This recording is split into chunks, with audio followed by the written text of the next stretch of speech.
आज के इस वीडियो में मैं आपको है ना सूरदास जी का जीवन परिचय कुछ इस तरह से सरल भाषा में बताऊंगा ना कि एग्जामिनर देखते से नंबर दे देगा। मैं वही तरीका बताऊंगा कि जो एग्जामिनर कॉपी चेक करते समय देखता है। आइए, जिस बच्चे को वास्तव में टॉपर बनना है, एक बार ये जो तरीका बता रहा हूं इस तरीके से सूरदास जी का जीवन परिचय लिख के आइएगा। मेरी जवाबदारी है, पूरे नंबर मिलेंगे। एक नंबर की का आपसे पूछा जाता है इनकी रचनाएं। क्या पूछी जाती है? रचनाएं। तो सबसे पहले आपको रचनाएं हेडिंग डालनी है, ठीक है। सबसे पहले पूछी जाती है इनकी रचनाएं। तो रचनाएं कौन कौन सी है? इनकी सबसे ज़्यादा जो रचनाएं फेमस वो है सूर सागर। सूर सागर, सूर सारावली,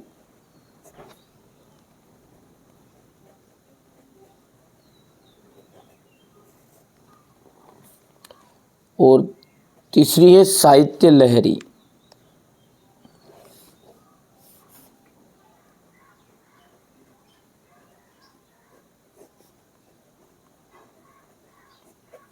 ये मुख्य रूप से इनकी रचनाएं हैं, है ना।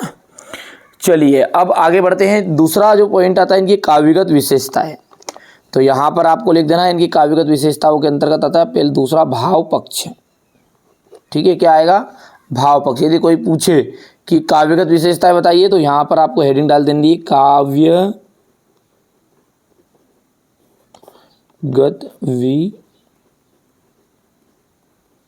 नहीं पूछे, डायरेक्टली पूछे भाव पक्ष कला पक्ष, तो भाव पक्ष कला पक्ष लिख देना है। तो ये हो जाएगा आपका भाव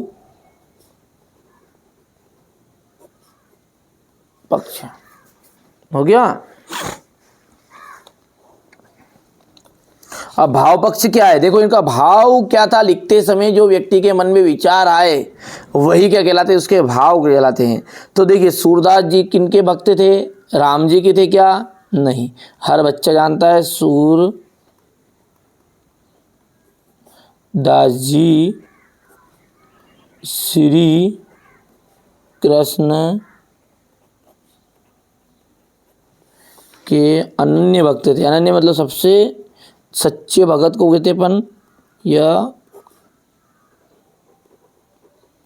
सबसे ज्यादा भक्ति करने वाले थे, अनन्य भक्त थे। इनके काव्यों में क्या होता है? भावों का सागर लहरा रहा है। इनके काव्य में थोड़ा छोटा कर दूं।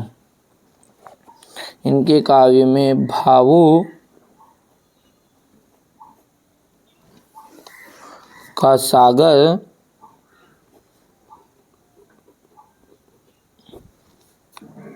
लहरा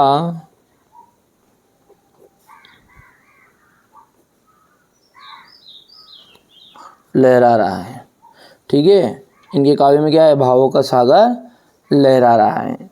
सूरदास जी को वात्सल्य रस का सम्राट कहा जाता है। वात्सल्य रस के सम्राट कौन है?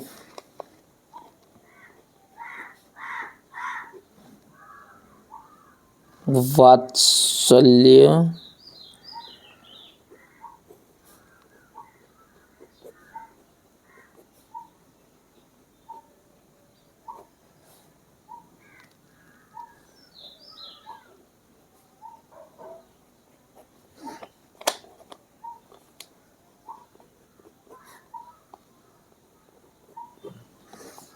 सूरदास जी को क्या है? वात्सल्य रस का सम्राट कहा जाता है। इतना हो गया भैया। सूरदास जी श्री कृष्ण के अनन्य भक्त थे। इनके काव्यों में भावों का सागर लहरा रहा है, ठीक है। सूरदास जी को वात्सल्य रस का सम्राट कहा जाता है। अब आगे बढ़ेंगे और लिखेंगे कला पक्ष।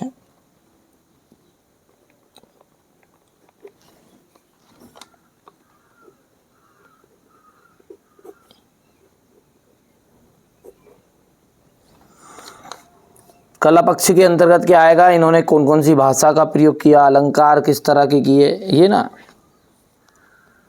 तो अपन लिखेंगे सूरदास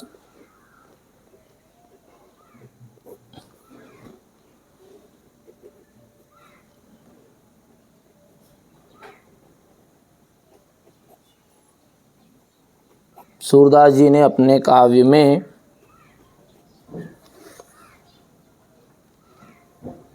ब्रजभाषा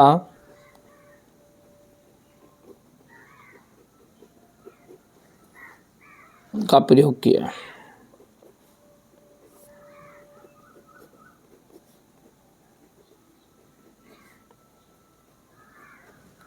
है इन्होंने अलंकार की बात करें तो इन्होंने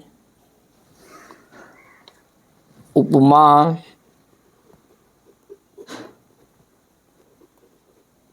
रूपक,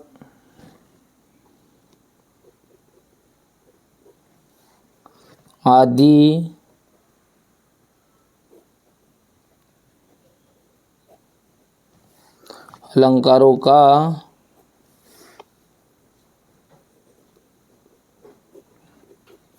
अलंकारों का प्रयोग भी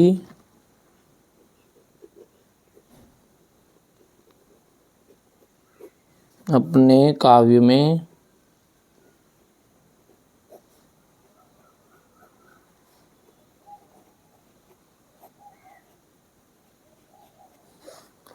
किया है।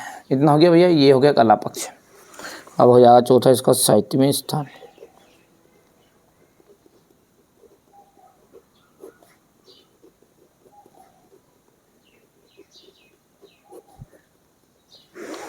साहित्य में स्थान, इनका साहित्य में एक विशिष्ट स्थान है।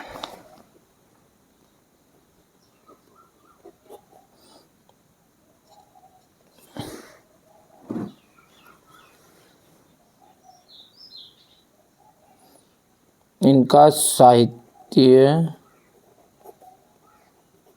में एक विशिष्ट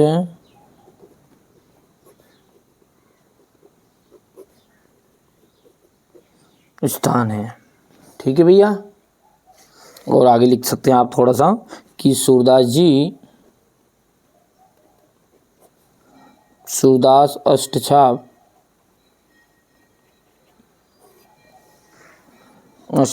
के ब्रजभाषा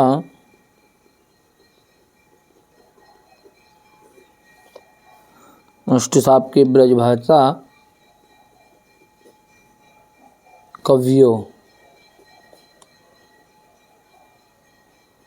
में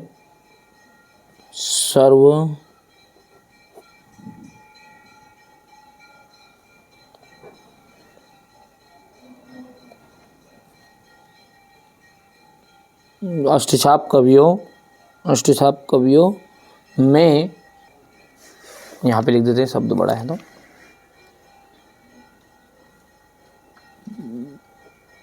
सर्वोत्कृष्ट कवि है। बस इतना सा लिख सकते हैं आप। तो ये मैंने आपको पूरा बता दिया है सूरदास जी का जीवन परिचय। ठीक है, कई जिलों में क्या होता है, कई राज्यों में ऐसा है कि इसमें जीवन परिचय अंतर्गत वो जीवन परिचय में जन्म पूछता है, मृत्यु पूछता है, लेकिन ये अधिकतर कई राज्य जैसे MP बोर्ड हो गया है, इनमें सब में क्या है कि यहाँ से पूछता है, रचनाएं पूछ लेता है, काव्यगत विशेषताएं, भाव पक्ष, कला पक्ष, उनके अकॉर्डिंग बता दिया। मैंने एक सेपरेट वीडियो बता दिया जिसमें आपका इनका जन्म कहाँ हुआ था, कैसे हुआ था, वो सारी चीज़ें भी है। ठीक है, तो उसको आप कंप्लीट कर लीजिएगा। लेकिन इस वीडियो में मैंने इतना बता दिया है, सरल बताया है। ये 2 से 4 नंबर के बीच में आता है, तो बस इतना सा लिखना आपने को, है ना। ठीक है भैया, बढ़िया से तैयारी करिए आप, तो कोई दिक्कत नहीं है। और भी कोई दिक्कत आती, डाउट है तो मन में, तो आप बिल्कुल बेझिझक होकर कमेंट कर दीजिएगा।